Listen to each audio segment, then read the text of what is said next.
At one point, my father told me we're going to start doing business with a man from Egypt.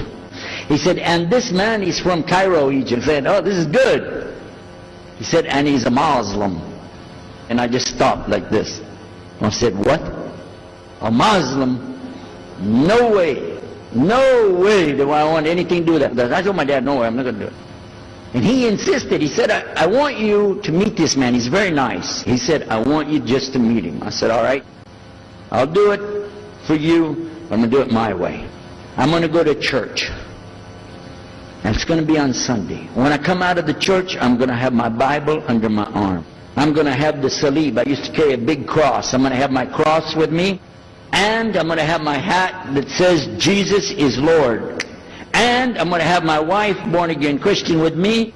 And we are going to get this demon, devil, infidel, Muslim, and we're going to show him Jesus. Now, this is a true story, by the way. We went to church. Strangely enough, the preacher was preaching out of the Old Testament about salvation coming at the time of David, which really puzzled me, because according to Christianity, it's coming through Jesus. And it really, that opened the door for me, but that comes up later in the story. Now, when I get there to my father's store, I'm looking around, you know. I'm looking for somebody wearing, you know, a long white robe and some kind of black, you know, thing over that, with a long beard, and I guess I was looking for me, what I said, where is he? I'm ready. My father said, he's over here. I said, where? He said, here. This is a normal guy. He didn't have a beard. He didn't have any hair at all. How do you do? I told him my name. He introduced himself. His name is Muhammad. I said, how do you do? After the niceties of hello, how are you, how's everything, I said, do you believe in God? He said, yes. Oh yeah? Sure. He said, yeah. Abraham? Yeah. What about David and Suleiman? He said, yeah. So when I meet this man, I'm impressed that he's believing these things, but I thought maybe he's just saying it. So I even asked him, what about Jesus? Because I thought maybe they're kind of, first I thought Muslims were like Hindus. That was first. And then when he said he believed in some of the things of the Bible, I said, okay, maybe they're like Jews. So that's when I said, yes, but what about Jesus? Do you believe in Jesus? And he said, yes. I said, okay, wait a minute. This is going to be easy. I can convert this guy. And in fact, I took him immediately out to have tea together. We sit together, drink tea, talk a little while. And I started trying to preach to him right away. And he sat there. Okay. He's a graduate of Allah's heart. And he's like this. During Ramadan, some of his friends that he was staying with, they had to move their apartment around or something. And he was going to go stay in the masjid for itikaf in Ramadan. It's normal. We didn't understand. I thought he has nowhere to go. And I told my dad, this man has nowhere to go. And my dad said, no, he's got money. I said, no, he doesn't. Daddy, I'm telling you, he has no place to go. I heard him say he's going to go live in the mosque. So I said, let me offer that he can stay at our place. And my dad said, no, you don't do that. That's not right. I said, no, I'm going to offer it to him. I went to him and I said, how would you like to come stay at our place? He said, no, I want to go and stay there. I want to stay in the mosque, and it's something good. I said, oh man, look at this poor man. Please come and stay in our house. And he said, no, I can't. I need to go stay over there. So I told him, listen, no. I want you to come and you can pay. You can pay money and stay with us. He said, how much? I said, $15 a week. Which in America is like nothing. And then he kind of hesitated. I said, and we'll pay for all the food. He said, okay, all right. So he came and stayed in our house. And I said, well, now that's good. I'll travel with him and go with him in places, and he'll see and he'll learn about Christianity. Over a period of time, I came to learn a lot of things.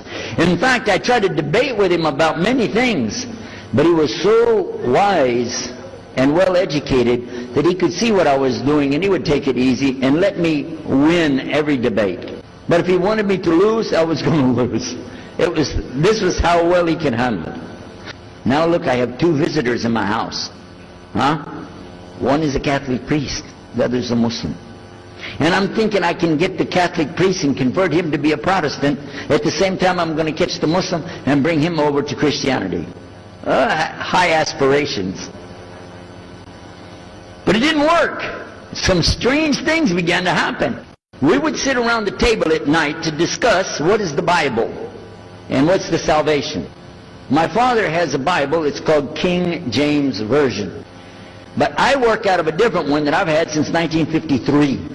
It's called the Revised Standard Version. So I began to preach out of mine, which doesn't match. And my father said, no, it's this way. I said, no, it's this way. Now my wife comes up with her Bible from Jimmy Swaggart. It's called the Good News for Modern Man. The Catholic priest, he's got another Bible. And I never even knew about this subject until then. And he's saying this, and I'm saying that. My father's saying something else. My wife's on something else. And all the time, Muhammad the Muslim is sitting over there like this. So we asked him. I guess it was me. I asked him. I said, well, how many versions of your book, your Quran, do you have? He said, the Quran has no versions. There's only one. It's original. It's in the Arabic language. ذَلِكَ الْكِتَابُ لَا رَيْبَ فِيهِ. This is the book that has no doubt. Hudal al-Muttaqin. It's guidance for those who have taqwa for Allah. So when he's telling us that the Quran is one, I'm going, huh? And it's in the original language. We still have it. You know what I was thinking? He's lying. I was sure he was lying because he could see the problem we were having, and he just sat back and made that up. But I don't know Arabic at that stage, so I don't know what to say. You know, maybe, I don't know. And he left it at that. He didn't try to preach. But it put a big doubt in my mind now about, we got all these books, he's got one, and la rayba fi, no doubt in it. So another time we had another discussion that came up. Now this time I went to the other preacher who had the cross. And I was asking him, I want to be able to explain the Trinity. He said, you know the Trinity. I said, yeah, I know. But I want to know the way to explain it so a human being can just understand it. He said, okay. It's like an apple. Just take an apple. The apple has a shell around the outside, the skin. Inside is the meat. Inside of that is the seeds. Okay? 3 things, 1 apple. That's the way. I start going back. I'm going to tell this Muslim about the Trinity. But on the way, I remember his arguing with me, his way of debating with me. I said, no, he's going to tear me apart. As soon as I say seeds, he's going to say there's more than one. So it could be 7 or 8 or 9 or 10 gods all rolled into one. No. It's got to be special. It doesn't work like that. Let me go back and try again. So I went back to him. I said, what if he says there's more than one seed in there? He said, okay. He said, okay, forget the apple. I said, okay. It's like the babe, the egg. Use the egg. The egg has a shell. Inside of the egg is the white. Inside of the white is the yellow. 3, 1 egg. That's it. That's good to go.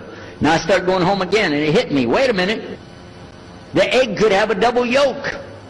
God becomes 4, just like that. I'm not going to ask him again. So at the market one day, I saw a man, and I was talking to him because I was listening to some things that Muhammad had told us about the belief in Islam, Allah is one. And so I was telling this guy, you know, I got some doubts about the Trinity. He said, you a preacher, you have doubts? I said, yeah, it doesn't make any sense. It doesn't make any sense. How could 3 be 1? He said, okay, look. You see me? I'm one man. I said, yeah. See my wife? Yeah. It's one person. Yeah. See my son? Yeah. 3. 1. One family. It's the family of God. Use that. I said, there you go. The family of God. You don't get very far on that one, and you realize right away they could have another kid just like that. But worse, they could get a divorce. You want a God that can get a divorce? Huh? So we ask Muhammad, we say, okay, what do you say about God? What do you think he said? أعوذ بالله من الشيطان الرجيم بسم الله الرحمن الرحيم قل هو الله أحد الله الصمد لم يلد ولم يولد ولم يكن له كفوا أحد. Boy, that's exactly what I already think, but I can't admit that. But I could see for sure God is only one, and that, so I totally forget the Trinity thing. My dad never did believe it anyway, so he had no problem with it. The priest asks the Muslim, can I go to your church with you? The mosque. He said, sure, come on. Well, he went, and they came back. So he took the priest aside, come here, come here. What do they do? What do they do in there? Tell us, what did he do? He said, no, they just stand there like this, and they pray, and they leave. I said, what? They pray and leave? I said, yeah. Okay, what kind of music do they have? He said they didn't have any music. No music? How in the world are you going to worship God without music, man?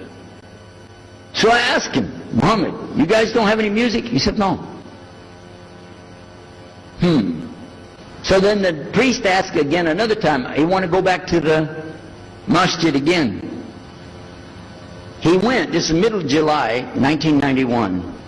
He went to the masjid, so they didn't come back. All night we're waiting. What happened? Very late they came back. And when he came in, I looked, there's Muhammad, I recognized him. Who's the guy with him though? He's wearing a white jalabiyah, white dress like this. Has a white pillbox cap on his head. And I looked at him and I said, Pete. His name was Father Peter Jacobs, but we're not, Catholic, so I don't have to call him Father. I said, Pete, did you become a Muslim? He said, Ashhadu an la ilaha illallah, Ashhadu Muhammad Rasulullah. I said, oh my God, this is too amazing. Now here I'm preaching to the people and I'm trying to change what I'm saying, and here's a priest just became a Muslim. My father's saying it's a good deal, it sounds all right to him, and I don't know what to do. So I decided I'll talk, make mashura. I talked to my wife. We have an apartment upstairs. We were in our apartment up there, and I'm telling her, a priest became a Muslim today. What is that? And can you imagine what they were saying about the Quran and saying about this and so and so? All of a sudden she said, I want to get a divorce. Oh, whoa. It's not the subject, but what happened? She said, no, all this talking about religion and talking about Islam, and so I can see. I said, oh, no. No problem here. No problem. I said, you thought no, I was just observing somebody else, and I'm not interested. Trust me. I don't want to be with those Muslims. Last thing I want to do is be with a Muslim. No way. Just put your mind at ease. She said, I need a divorce. I said, where are we going with this again? What's the problem with that? What happened? She said, a Muslim can't be married to a Christian. I said, what? No, wait a minute, hold on. I don't, look at me. I'm telling you, I swear, I don't want to be a Muslim. Okay? And even if I did, don't you remember what he said? A Muslim man could be married to a Christian woman, it's not a problem. But I'm not saying I want to, I'm just saying it's not a problem. She said, that is the problem. A Muslim woman can't be married to a Christian man. I want to be a Muslim, so I need a divorce. I'll never forget, I was sitting right on the edge of the bed, just sitting there, and I almost fell over. I said, at last, I can tell the truth. I can say it. I didn't realize that she liked the idea. I was afraid. I said, okay, the good news is, I too want to be a Muslim. You know what she said? I don't believe you. I said, no, really. I was just saying that because, but for sure, just so you know, I want to be a Muslim. I've been thinking about it. I want to be a Muslim. We're both going to be Muslim. Alhamdulillah, it's going to be great. Right? You know what she said? I don't believe you because you're either lying right now or you were lying 5 minutes ago when you said you didn't want to be a Muslim. And either way, I don't want to be married to a liar. So get out. So I started leaving. So I went to get to Muhammad and I woke him up. I said, come, you and me, we got to talk. Come with me. And we went outside the house and we walked those country roads until the time for the dawn, the sun to come up at dawn. And all that time I talked to him about What's it like to be a Muslim? How do you have to believe? What do you have to do? Let me hear all of it now. And no more playing a game. I'm not debating. I just want to know. Just tell me. Just tell me what's Islam. I need to know what I need to do. And he told me everything, and I realized this is it. I got to make a decision. This is a big deal, though. And he told me, okay, this is up to you. You have to go make a choice for yourself. I can't help you. I said, oh my God. So when he was praying Fajr, I decided, I've been watching this man praying this direction with his head on the ground. It's so beautiful to see a man humble himself, put his head on the ground to the Rabbil Alameen. Let me try that. So I sneaked off somewhere where nobody could see me, illallah. And then I found a place, a board there, you know, and I bowed down on the ground, and I put my head down on the ground on that board there. And by the way, I'm pretty good at speaking, especially in prayers. I used to make so long a prayer, they wouldn't let me say the prayer at Thanksgiving because the food would be cold. Okay? So, but I put my head on the ground, and only these words came, no more words, just this. Oh God, guide me. That's it. And I was thinking, well, I got to say more than that. Nothing. Oh God, if you're there, guide me. That's it. I talked to my wife, I talked to my father, I made a bath, and at 10 o'clock that morning, I went in front of this man named Muhammad and this new man named Yahya, who used to be the priest, and I said, Ashhadu la ilaha illallah wa ashhadu Muhammad Rasulullah.